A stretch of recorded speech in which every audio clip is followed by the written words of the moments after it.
Morning everyone, we're going to read chapter 13 today, which is called Tales Within Tales.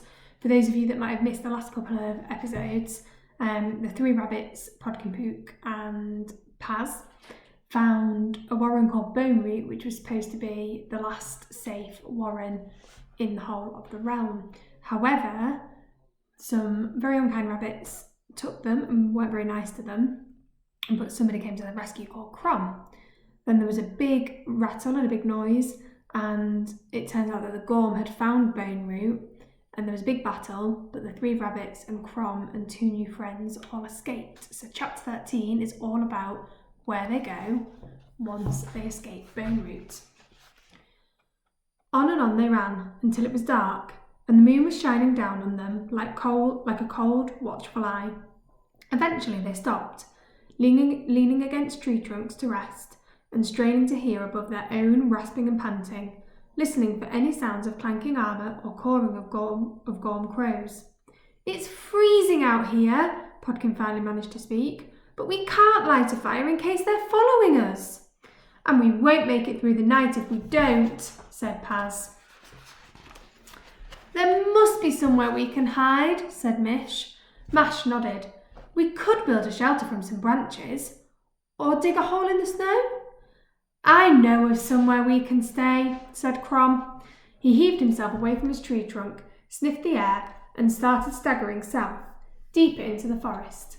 Pook was snuggled against his chest, having fallen asleep with exhausted terror.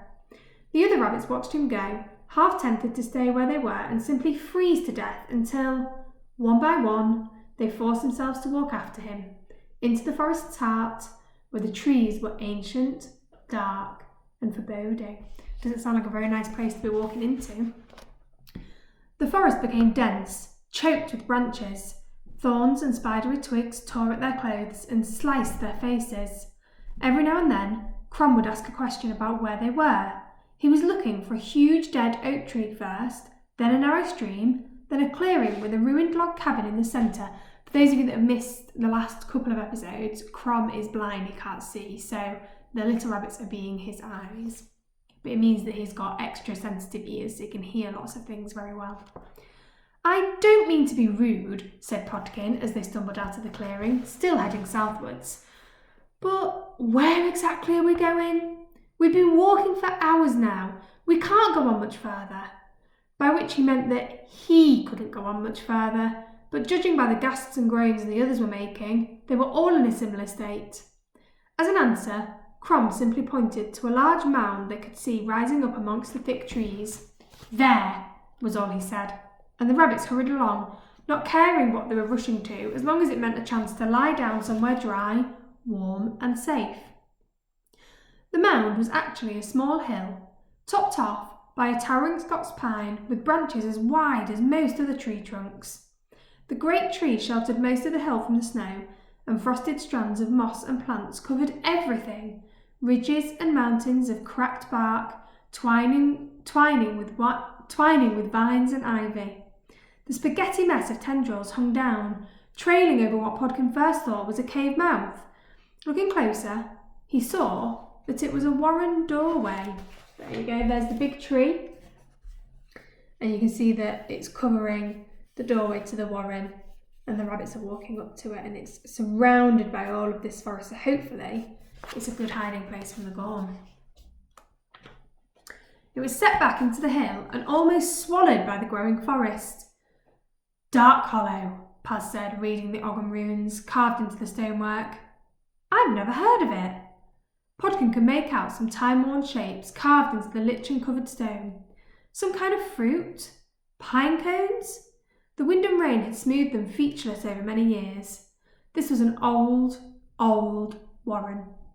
Maybe even as ancient as Mumbury.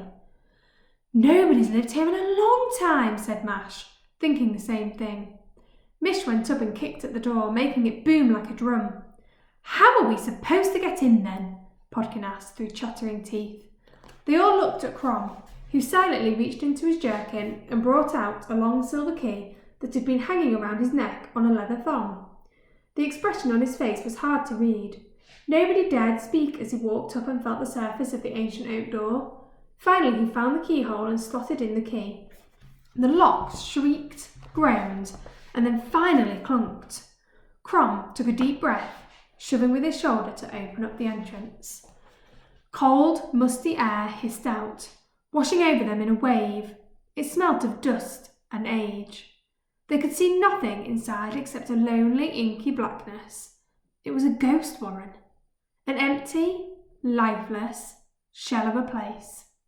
Crom turned round to face them, spreading his arms wide. "Welcome to my warren," he said. The entrance tunnel still had torches sitting in the brackets on the wall, as if waiting for someone to return.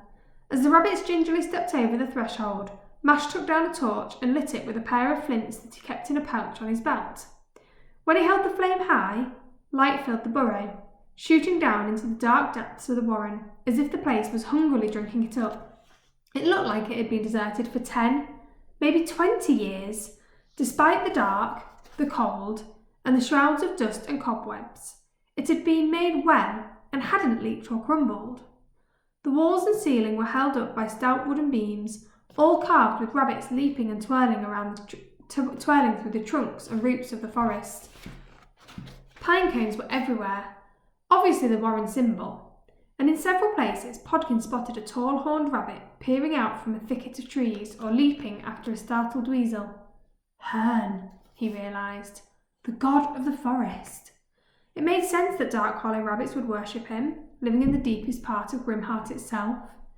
Mash lit more torches from the one in his hand, and other details of the warren appeared. The floor was tiled with patterns and mosaics of coloured clay. There were bare patches on the whitewashed walls, where tapestries had once hung. Wooden doors opened off the main tunnel, onto the guards' rooms and weapon stores. In one, they found a stack of torches, lanterns and firewood, all neatly piled, ready for whoever might need it. They moved into the warren, spreading light as they went. Every now and then, someone gasped or made a noise of admiration. It really was a fine place to be hiding out.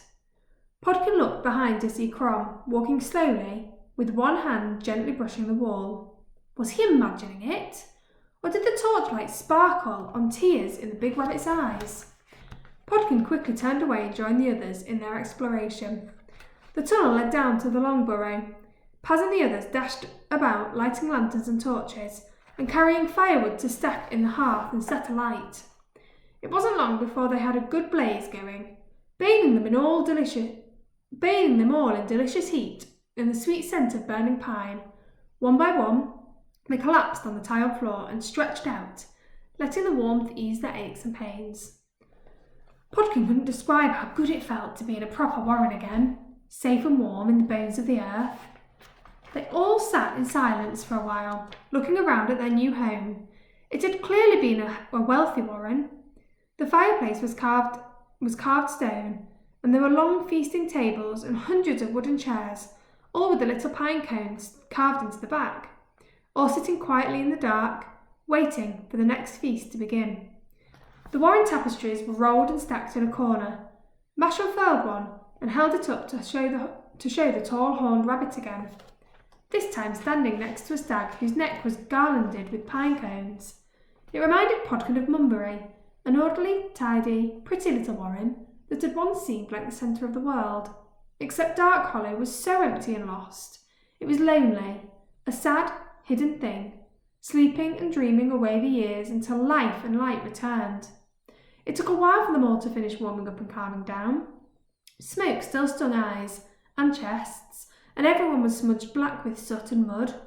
Only their feet, which had crunched through miles of snow on their way here, were clean. Brown, white and grey toes wiggled by the fire, slowly coming back to life. "Are we safe here?" Podkin had to ask. "Will the Gorm find us?"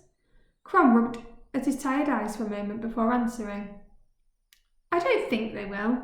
The pine trees are too thick for their crows and their armour, and if they follow anyone from Boneroot, it'll be all the other rabbits. They left much more of a trail than we did." Podkin wondered if it was right to feel so relieved that rabbits other than him would be hunted down in his place. But it was difficult not to. The others must have been thinking the same uncomfortable thoughts, As a distraction, they started giving each other looks, seeing who would be brave enough to ask Crom his story. In the end, it was Mish who spoke up, her little voice echoing about the empty hall. "Why is this place so empty, Crom?" she asked. The blind rabbit sat still and silent for so long. Podkin wondered whether he had heard the question. When he spoke, his words were heavy and tired, as if it was a story he didn't want to tell. We'll finish that chapter tomorrow and find out Crom's story. See you later.